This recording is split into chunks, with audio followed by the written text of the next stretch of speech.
तो एपिसोड की स्टार्टिंग होती है और गोजो कहता है कि आखिर ये स्लीपरी गर्ल्स है क्या, जिस पर कीटाकावा उसे बताते हैं कि स्लीपरी गर्ल्स एक अडल्ट गेम है और क्या तुम्हें पता है कि सेक्स स्लेव्स क्या होते हैं, जिस पर गोजो काफी ज्यादा हैरान हो जाता है। कीटाकावा बोलते हैं कि वैसे देखा जाए तो सेक्स स्लेव ये काम वो अब सिर्फ प्यार के लिए करते हैं, तो इसमें कोई बुरी बात नहीं है। जिस पर गोजो घबराते हुए अपने मन में कहता है ठीक है, सेफ है। और ऐसे ही कीटाकावा उसको ढेर सारा ज्ञान देने लगती है, लेकिन गोजो को उस गेम के बारे में कुछ भी नहीं पता होता है, इसलिए वो घबराया होता है और वो सोचता है कि कहीं ये मेरे साथ मजाक तो नहीं कर रही है। लेकिन तभी गोजो उसके चेहरे की तरफ देखता है और कहता है कि इसके चेहरे के एक्सप्रेशंस देख के तो नहीं लगता कि ये मजाक कर रही है, यानी कि मुझे अब स्लीपरी गर्ल्स पार्ट 2 खरीदना ही होगा। उसके बाद कीटाकावा उस गेम के कैरेक्टर के बारे में बताने लगती है, जिसका नाम सुजुको टान होता है। और वो बताते हैं कि शुरुआत में बहुत ज्यादा शर्माती है और किसी बर्फ की मूर्ति की तरह खड़ी रहती है, लेकिन किसे पता था कि ये ऐसी आवाजें भी निकाल सकती है। लेकिन ये जानने से पहले ही मैं सुजुको टान की बहुत बड़ी फैन हो गई और मैंने पहले ही ठान लिया था कि एक न एक दिन मैं सुजुको टान जैसी बन के दिखाऊंगी गोजो। लेकिन गोजो को फिर भी कुछ समझ में नहीं आ रहा होता है और वो कीटाकावा से कहता है कि अच्छा, स्लीपरी गर्ल्स तो एक अडल्ट गेम है ना, तो उस गेम को बच्चे कैसे देखते होंगे। इस पर कीटाकावा कहती कि इसमें कोई बड़ी बात नहीं है। तो गोजो कहता है कि मुझे तो लगता था कि लड़की ये गेम नहीं खेलती होंगी। कीटाकावा कहती है कि नहीं, हमें भी ये गेम बहुत पसंद जैसे सबको पसंद है और इससे कोई फर्क नहीं पड़ता कि अगर आपको कोई चीज पसंद है तो आप लड़के हो या लड़की। जिसके बाद गोजो को अपना वही बचपन वाला हादसा याद आता है और वो जोश में आके खड़ा हो जाता है। वो कहता है कि मैं तुम्हारे साथ काम करना चाहता हूँ अपने दिल से। वो इमोशनल होकर रोने लगता है।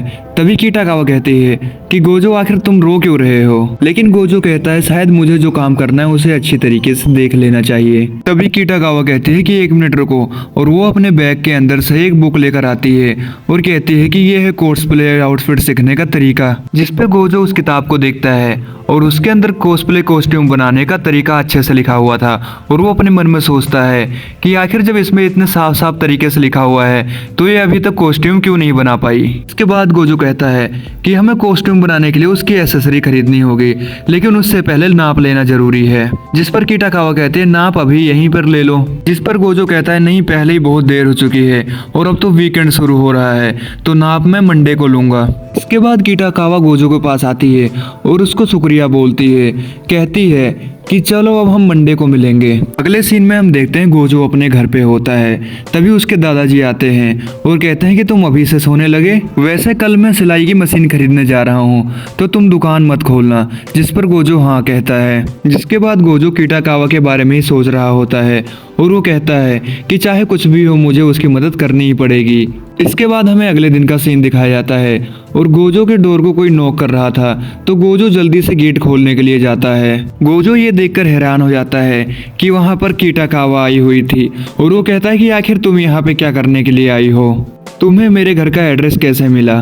कीटाकावा कहती है कि मुझे सुजुको टान बनने के लिए इतनी देर तक सब्र नहीं हुआ और मैंने इंटरनेट पे गोजो और हिना डोल सर्च किया तो मुझे तुम्हारा पता मिल गया। जिसके बाद कीटाकावा उससे अंदर आने को पूछती है और उसको स्नैक्स देने लगती है। गोजो कहता है अरे इसकी क्या जरूरत थी, लेकिन वो देखता है कि कीटाकावा अचानक अंदर घुस जाती है और वो गोजो के रूम के बाहर पहुंच जाती है।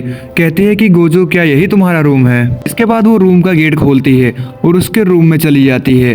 वो कहती है कि तुम्हारा रूम तो वैसे ही इतना बिखरा हुआ है, इसी से पता चलता है कि ये तुम्हारा ही रूम होगा। कीटाकावा को वहां पे रखी हुई वो पेंसिल दिखती हैं जिससे गोजो हिना डॉल्स ड्रॉ करता था। कीटाकावा कहती है कि टेंशन मत लो, मैं इन्हें बिल्कुल भी छूऊंगी नहीं, और सच में ये कितने पतले हैं। दूसरी तरफ हम देखते हैं गोजो को और उसका दिल बहुत तेजी से धड़क रहा था। वो कीटाकावा को ऐसे बैठे देखकर काफी ज्यादा नर्वस हो गया था। वो कहता है कि आज से पहले कभी ऐसा नहीं हुआ, मेरे कमरे में दादाजी के अलावा कोई भी नहीं आया और आज तो एक लड़की आ गई है और मेरा दिल इतनी तेजी से धड़क रहा है कि मुझे समझ में नहीं आ रहा मैं क्या करूं। वो कहता है कि चाहे कुछ भी हो जाए मुझे अपने आप को संभालना ही होगा। लेकिन तभी कीटाकावा उसके पास आती है और कहती है कि चलो अब शुरू करते हैं। तो गोजो घबराते हुए कहता है कि क्या शुरू करते हैं। जिस पर कीटाकावा कहती है कि मेरा नाप लेना और क्या। लेकिन गोजो कहता है कि क्या ऐसा नहीं हो सकता, ये नाप वाला काम हम बाहर किसी और से करवा लें। इस पर कीटाकावा कहती है कि क्या तुम ये काम नहीं करना चाहते। तो गोजो कहता है कि नहीं, ऐसा नहीं है, असल में किताब के मुताबिक तुम्हें अपने कपड़े उतारने होंगे। तो कीटाकावा कहती है अच्छा तो ऐसी बात है, और वो अपने कपड़े वहीं पर उतारने लगती है। कपड़े उतारते हुए वो कहती है कि आज मैंने बेथिंग सूट पहना है, मुझे पता था कि तुम मेरा नाप लेते हुए हिचकिचाओगे, इसलिए आज मैंने ये पहना है। और गोजो उसको कपड़े उतारता देख बहुत ज्यादा शर्मा रहा था। इसके बाद वो अपने आप को किसी तरह संभाल के कीटाकावा का नाप लेने को तैयार होता है, और वो उसके पास जाके मन में सोचता है कि चाहे कुछ भी हो जाए मुझे ये बात का ध्यान रखना होगा कि नाप लेते वक्त मेरा हाथ उसके शरीर में बिल्कुल भी टच नहीं होना चाहिए। और जब गोजो उसका नाप ले ही रहा था तभी कीटाकावा अपनी आंख खोलती है, इससे गोजो शर्माकर दूर जाकर गिरता है। और वो उठता है और कहता है कि मुझे तुम्हारे शोल्डर्स का नाप लेना है तो तुम्हें उल्टा घूमना होगा।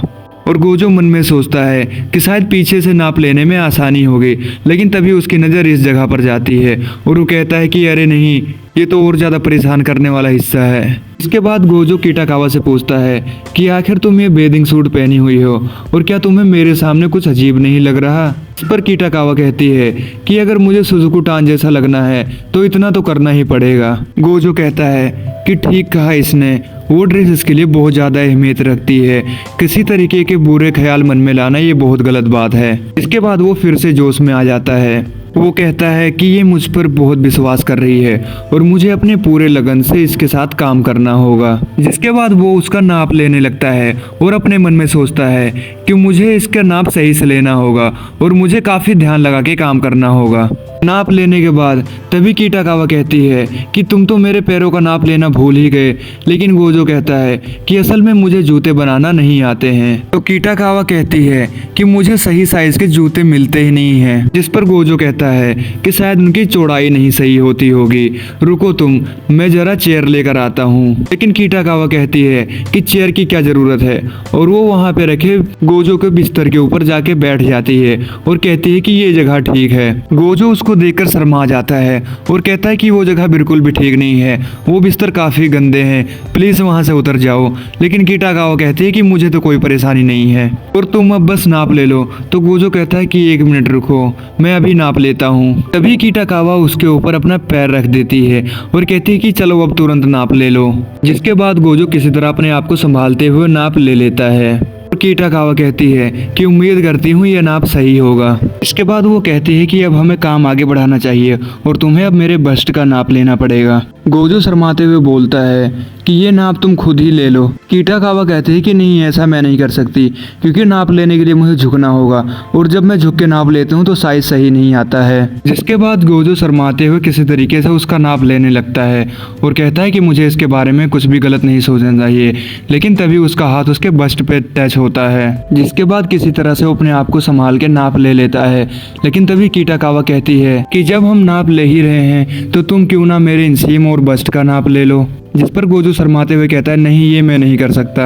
इस पर कीटाकावा कहती है कि अगर ड्रेस का नाप नहीं लिया तो ड्रेस में परफेक्ट बुक बैग कैसे बनेगा। इस पर गोजो शर्माते हुए कहता है कि नहीं, ये मैं नहीं कर सकता, मुझे ऐसे कैसे पता चलेगा कि तुम्हारे निप्पल्स कहाँ पर हैं। कीटाकावा कहते हैं कि माफ़ करना, वैसे मैं तुम्हें ये दिखा तो नहीं सकती, इससे अच्छा होगा मैं खुद ही नाप ले लूँ।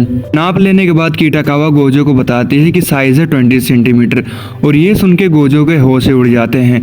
वो कहता है कि ये तो सिर्फ एक नंबर ही है, लेकिन इसे सुनकर मेरे दिमाग ने काम करना बंद कर दिया है। जिसके बाद कीटाकावा कहती है अब आखिरी नाप बचा है, वो भी इंसीम का। गोजो अपने मन में सोचता है कि चलो ठीक है, कम से कम इसके इंसीम का नाप लेते वक्त मुझे इसके चेहरे की तरफ तो नहीं देखना पड़ेगा, जिससे मैं नर्वस कम होऊंगा।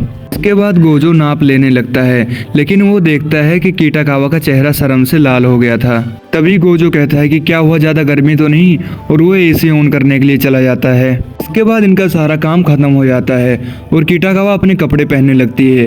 तभी गोजो कीटाकावा से कहता है कि क्या तुम्हारे पास स्लीपरी गर्ल्स की गेम है, क्योंकि मुझे ड्रेस डिजाइन करने के लिए उनकी ज़रूरत पड़ेगी। जिसके बाद कीटाकावा अपने बैग से निकाल के उसको स्लीपरी गर्ल्स की पार्ट 1 और पार्ट 2 देती है।